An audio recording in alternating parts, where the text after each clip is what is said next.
today. He is prominent in this story today and in this chapter. And it deals with his dealings with Jesus when he is brought before him. And I want to make some observations about Pilate apply to our own lives. We don't like to think of ourselves as being like Pilate. Pilate, we think, is the one who sent Christ to his death and has condemned him. And we don't have a good opinion about Pilate, but too often times, Pilate is the perfect example where we find ourselves in life. You say, I'm not like Pilate. I'm afraid sometimes we are. I'm afraid sometimes we are creatures of habit that have us in a place or a spot, and sometimes we wonder, how did I get here? How did I end up?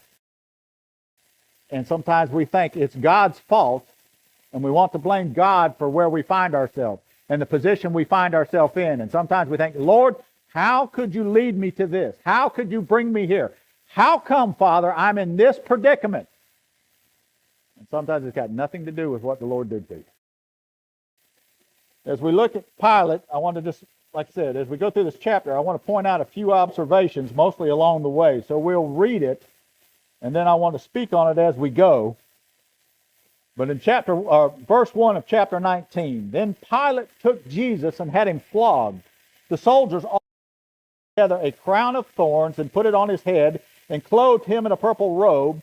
And they kept coming up to him and saying, Hail, King of the Jews, and were slapping his face. Pilate went outside again and said to them, Look, I am bringing him out to you to let I find no grounds for charging him.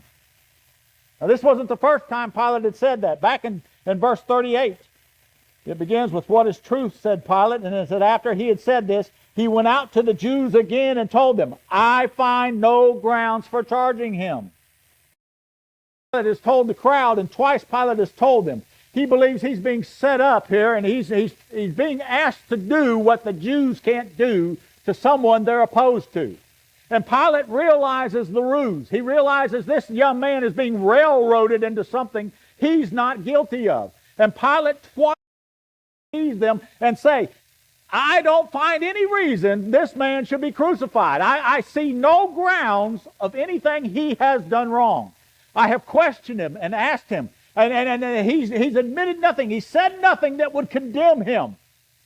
And you see, the Jews brought Jesus to Pilate, and that Pilate would carry out the plan that they had made him aware of. And Pilate turns the tables on them, and he basically reopens the trial and rehears the evidence. And the Jews are angry and mad with Pilate because they thought this was pretty much a done deal. Just do what we agreed over with. And Pilate, hating the Jews and despising them and showing contempt for them, chooses to do something of his own ideas and terms. And so when he actually does his job, he finds out there's no reason that man should be standing in front of him. He does not want to Jesus.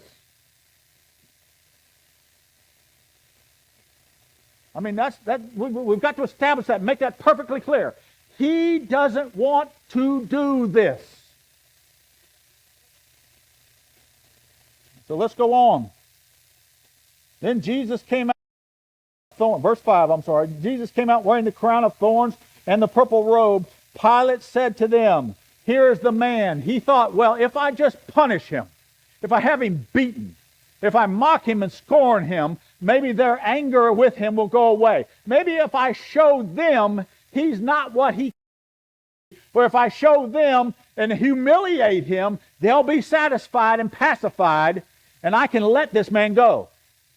So he beats him, and he has him mocked. He puts a crown of thorn upon his head, and what Pilate doesn't realize is he's, rather than doing something to pacify the crowd and to pacify those by making him their king, he's getting them more and more angry. So Pilate, in his very nature, is antagonistic. And in his very nature, he is spiteful and hateful.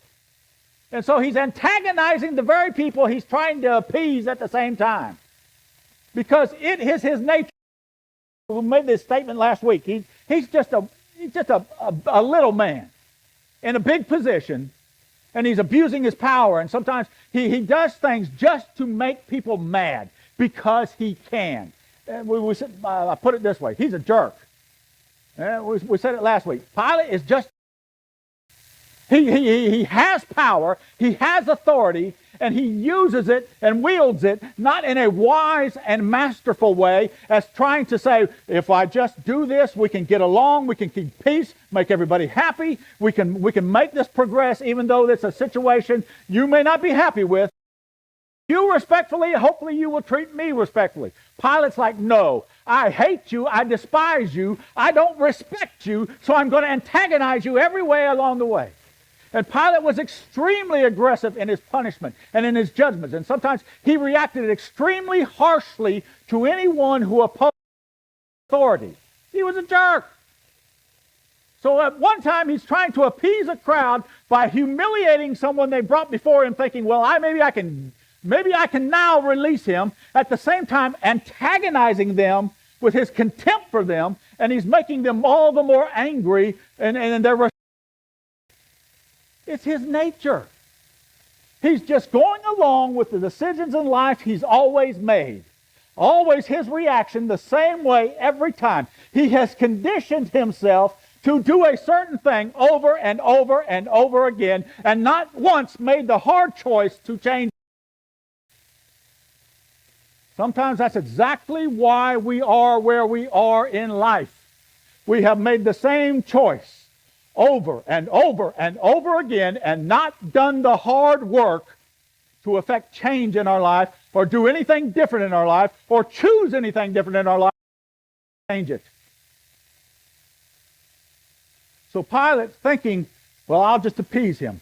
Here's an innocent man. I want to release him, and yet at the same time antagonizing the very ones he needs to agree with him.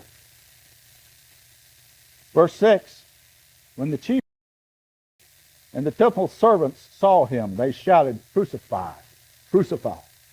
He's not getting the response he hoped for because he's not doing things the way he should. Pilate responded, well, take him and crucify him, since I find no grounds for charging him. The third time he says he's not guilty. He hasn't done anything. But he antagonizes the crowd all the more. Well, you take him and you do what you want with him, knowing they don't have the power.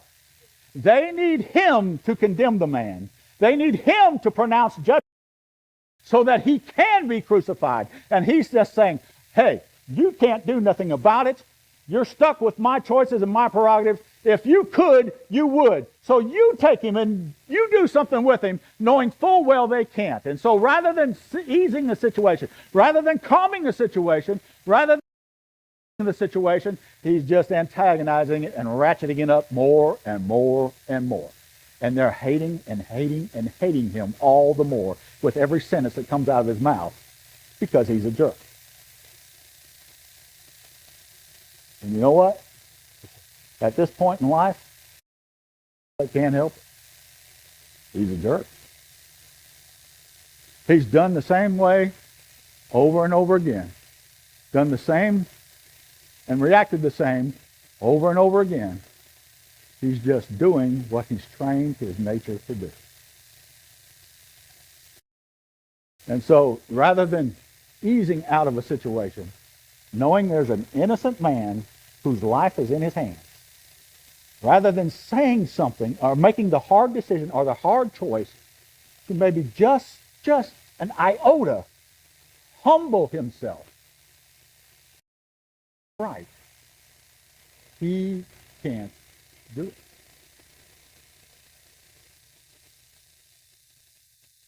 Verse 7, we have a law, the Jews replied to him, and according to that law, he ought to die. Now catch this, because he made himself the Son of God. Now here's they bringing a new accusation, a new charge.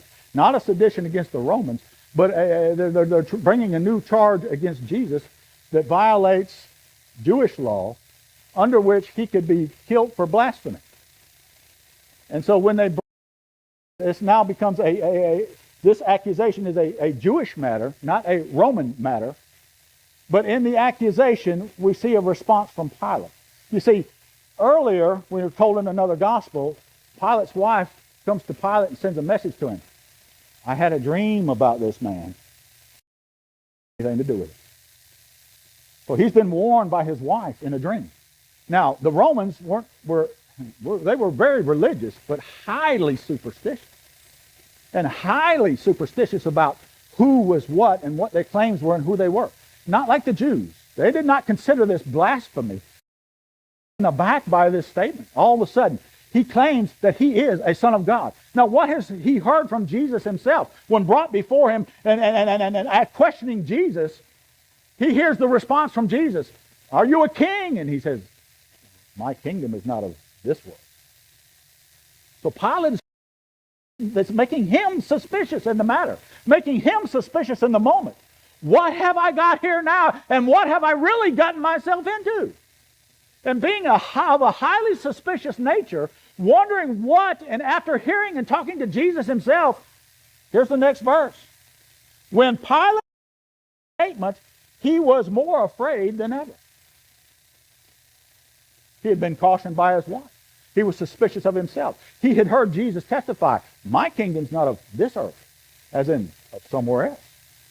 And so it just lights the conspiracy spark in his head.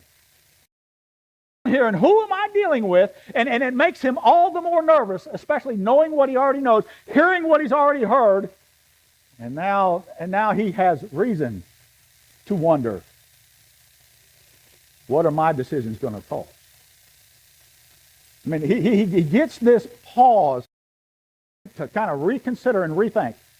I know he's innocent, and now it has sparked my suspicion and raised an alert in my mind. There's something going on here, maybe bigger than I think. Maybe this guy's just not a hillbilly from the sticks, but maybe there's something. His kingdom's not of this earth, and he's not a threat to Rome, but they're afraid of him too. Maybe I should be. And so it sparks something in Pilate that at the time you think would make it just reflect, take grip on the circumstance he's in at the right now, and think, I know he's innocent. Everything in my heart and my mind tells me here's an innocent man standing before me, and I can do something about it, and I'm suspicious of why he's here and why they brought him, and evidently they're scared of him. Maybe I should be too. They're afraid of what he can do, that they want him killed.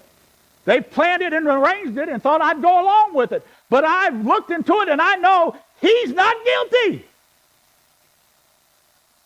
You think in that moment something would have come alive in Pilate to lead him to rethink his decision and the course of where everything's going. And he says for the third time, he's not guilty. He does not want to do this.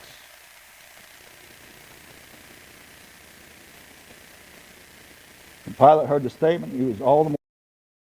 He went back into his headquarters and asked Jesus, where are you from? You said your kingdom's not of this world. Just where are you from? Giving Jesus a chance to respond and to explain and to expound. But Jesus did not answer him. So Pilate said to him, do you refuse to speak to me? Don't you know I have the authority to release you and the authority to crucify you? Your life is in my hands right now. If they're going to say something, you better say it right now. And he's wanting an answer to help him clarify the situation, trying to get him to make the right choice and the right decision. But Jesus offers no response. Jesus has already told him, I was born for this hour. It's my appointment. I have something to finish and something to fulfill. And he's kind of made Pilate aware that he's not afraid of in the situation he's in. He's shown no fear, or he's not quaked for his life. He's not begged for it. He's not afraid to be here. And Pilate's saying, just help me. Give me something to go on. Give me something to reply. And Pilate is desperate for Jesus to provide him with something. Jesus knows his destiny. Jesus knows the outcome before Pilate's ever made up his mind. It has been determined. It's been made up. I'll prove it.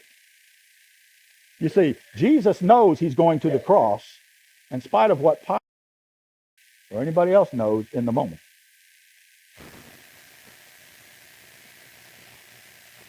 Don't you realize I have the authority to crucify you? And Jesus responds, you would have no authority over me at all if it hadn't been given you from above. This is why the one over to you has the greater sin. Caiaphas, the high priest. Caiaphas, the high priest, condemned a man he knew was innocent, railroaded him, and said it's better for one man to die than for a nation to die. He says he's got to go. He's a problem.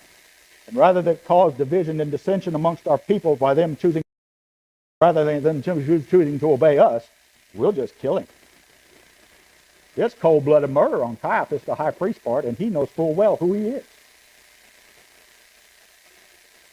So Caiaphas has the greater sin, but yet Pilate, with an innocent man before him who can give him life or death and pronounce it, for something from Jesus, and he says, Jesus tells him, it's out of your hands, boy. You have no authority here if it hadn't been given you. From that moment, Pilate, verse 12, from that moment, Pilate kept trying. He was looking for any out he could find, any way around this he could find, any way to get out of this situation he could find. He did not want to do this. But along the way, Pilate could have been the man. Pilate, in that instance, could have made a hard choice and a hard decision and just said, here is what I know I should do. He does. And this response, and it basically breaks him completely. It totally changes his way of thinking and how he's going to respond. Now get this, and let me explain it when we get done. But the Jews shouted, if you release this man, you are not friend. How could they make this threat and this accusation? Because of the choices Pilate has made in the past. Pilate's already chose to be cruel and treat people inhumanely. People and used his power to do things he should not have done, and the Jews went to his authorities over him and complained. They went to those in charge of Pilate, and Pilate has been reprimanded in the past for being too harsh and too cruel rather than ruling. Pilate, if you would just get along with them and work with them, this would go a whole lot better. And now when Pilate says, I find no fault in him, they say, well, if you let him go, you're not the man or the friend of Caesar. Which means, so guess who we're going to report this to like we've done in the past? And you've suffered the consequences. And right there, all the manhood of Pilate gets sucked right out. Pilate would have had him do what is right, just disappear in a moment, in an instant. Any backbone or spine that might have been starting to grow in him, zip, right out the back. You're not a friend of Caesar. Any of a king opposes Caesar. You have to do this. Otherwise, we'll blame you for not doing this. And we'll bring more trouble down than you can deal with. We'll get your job, Pilate. Is basically the accusation. Because if you let a man go and we rebel because you let him go, guess who's going to get all the blame? Right then, everything in Pilate goes limp.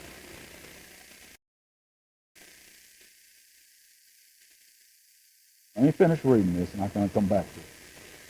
When Pilate heard these words, he brought Jesus outside. He sat down on the judge's seat in a place called the Stone Pavement, but in Aramaic, Gabbatha.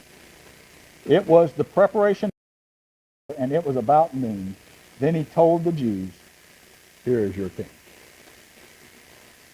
He's bitter, but he's still got a smart mouth. "Here is your king. Take him away. Crucify him." He sent an innocent man to die. How did he get here? Most of us, a lot of times, find ourselves in the same predicament. Sometimes we're standing and we're between a rock and a hard place, and sometimes we say, "God, this is all your fault." There's times in my life, you do right, you try to do the right thing. Sometimes you just ain't quite paying attention. You sort of pitter your way through it. And sometimes you find yourself in a spot where you're thinking, how did I get here? And it's the same for Pilate probably in that moment. He's thinking, up. My whole life is going to be snatched away from me if I don't comply in this moment. Everything I'm about, my job, my position, my prestige, everything about me I could lose if I don't do this for them. How did I get here? Well, every decision of Pilate's life, how he did, what he did, the way he did, every choice, everything he chose, every response he made, everything that he had just patterned in his life, every decision got him and walked him to the point where he chose to be in the exact spot he found himself. We can blame God for our predicaments and our situation, but if we'll pause and look at it honestly, 99% of the time we are where we are because that's exactly where we chose to be.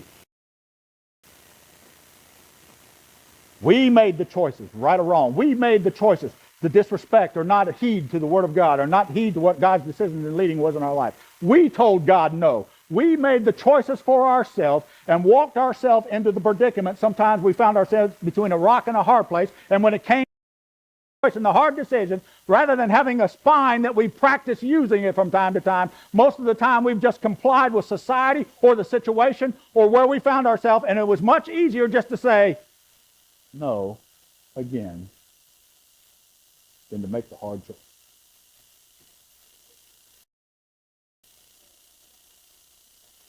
Whose decision was it? Whose decision was it? Now, let's be honest. If Pilate, in the moment, would have got the conviction of God on his heart and knew, I cannot do this, of what it will cost me,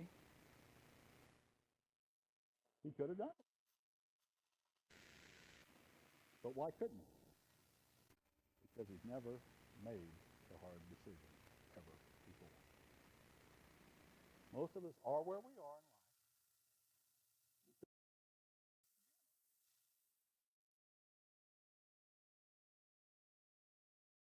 to get us out of the consequences of our sin. This morning Sunday school lesson, a perfect lesson to go along with this and complement. Why does God allow? God forgives sin, all the consequences of sin to remain in our lives. Because if there's no consequences for wrongdoing, we'll never choose to do the right thing. If there's no consequences or pain involved in making the wrong choices, we'll never see the choice. Pilate had never had to make the hard choice, the hard decision. He got by on, I can do this because I have power, I have authority, I can act and do any way I can, and Pilate was stuck with he suffered the consequences of his own decision. Full well, he sent an innocent man to die. So much so that he thought, just bring me a basin of water and I'll wash my hands and pronounce myself, it's on you. That's not how it works. Christ to be willing in your life to say, all right,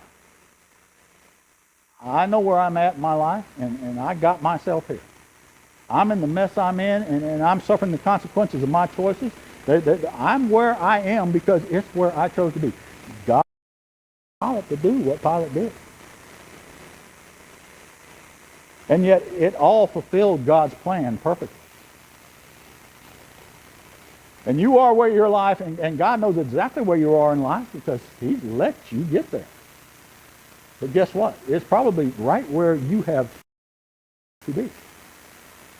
And somewhere He's offering you. And if you don't know Christ as your Lord and Savior, it's a tough choice. It's a hard choice. Because what you must do is, you want to be my disciple? Take up your cross and follow me.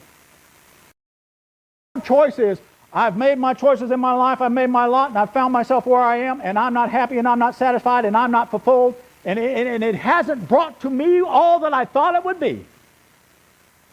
But now you're being asked to make a hard choice. You can give all that frustration and anger and all that. Say, Lord, I will die to self and let you make me a new creation. That's a hard choice. No one wants to die. But if you want to find life, you've got to lose. It's a hard choice. I crucify myself that I might be made alive and new in you.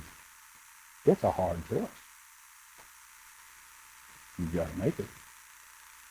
For many believers, sometimes in our life, we've stumbled through this as best we can. Say, oh, I'm a Christian and I try to do what's right, as long as what's right is convenient. But for the most part, we've made our choices. And a lot of times in our Christian walk, we are frustrated and aggravated, and we are unsatisfied and unfulfilled because for the most part, we are to be. Because we've not made the right choice and the hard choice and said, finally, I'm going to stop right here and demand your will, not mine. It is the hard. Pilate could have made the hard choice any point along this journey, but he had trained himself to never do it and suffered the consequences of his decision. So that when it finally came time to make it, the cost and the price he thought was too high. You see, what does it really profit a man to gain the whole world, yet lose his own soul? It is the tough choice. Jesus himself, no man goes to war until he wages the cost of whether or not he can win it. He weighs it out to see if he can do it. He examines it, and he makes the hard choice. And he asks of us to do the same. Make the hard choice in your life. Is this what you see? If it's not, it is. If it's not the value you see to be gained, you must make the hard choice and make the hard decision if you're going to be willing to die to self in order to live to Christ. But you've got to say, I can't blame God for where I'm at. And I can't blame God for my circumstance. And I can't blame of my life. And they may have been some horrible and horrific choices. And God has shown himself merciful in spite of it. But sometimes it has to be, Lord, help me make the hard choice. That you are Lord of all. In my heart and in my soul, in my mind. I want to die to self in order that I might live in you. It's hard. Pilate could have made it, but he didn't.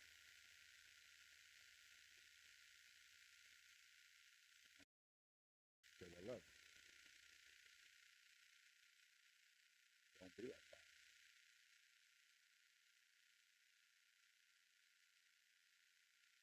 Dear Heavenly Father, thank you for your word. What it pictures for us and shows to us and reveals to us. For what Pilate knew he couldn't do. He had let a lifetime of poor decisions condemn him. Father, I pray that not be the case in our life. That we make the hard choice, the hard decision. Father, we choose. Yep. Take up our cross. Find us faithful. We ask it in Jesus' name.